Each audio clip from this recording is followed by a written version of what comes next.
આદિવાસી બાહુલ્ય ધરાવતા છોટાઉદેપુર જિલ્લાના પાણીબાર ગામે પરંપરાગત બાબા ઇંદ ઉત્સવની અત્યંત શ્રદ્ધા અને ઉલ્લાસભેર ઉજવણી કરવામાં આવી હતી. આ ઉત્સવ આદિવાસી સમાજની પ્રકૃતિ પૂજા, સામૂહિક એકતા અને સદીઓ જૂની પરંપરાઓનું જીવંત પ્રતીક બની રહ્યો હતો. આ પવિત્ર અવસરે આદિવાસી સમાજ દ્વારા ધરતી માતા, આકાશ, વાયુ, અગ્નિ અને જળ સહિતના કુદરતી તત્વોની વિશેષ પૂજા કરવામાં આવી હતી.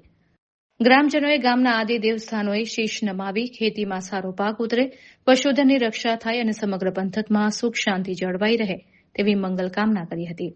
ઉત્સવ દરમિયાન આદિવાસી પુરુષો અને મહિલાઓ તેમના પરંપરાગત વસ્ત્ર અલંકારોમાં સજ્જ થઈ ઢોલ, નગારા અને વાંસળીના સૂરે ઝૂમી ઉઠ્યા હતા.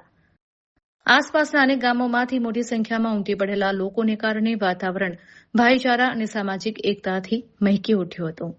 આધુનિક યુગમાં પણ પાણીબારના યુવાનો જળ, જંગલ અને જમીનની પૂજા કરવાના મૂલ્યો શીખી રહ્યા છે.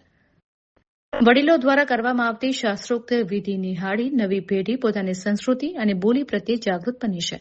આ ઉત્સવે સાબિત કર્યું છે કે આદિવાસી સમાજ આજે પણ પોતાની મૂળ ઓળખ અને પ્રકૃતિ સાથેના અતૂટ નાતાને ગર્વભેર જાળવી રહ્યો છે.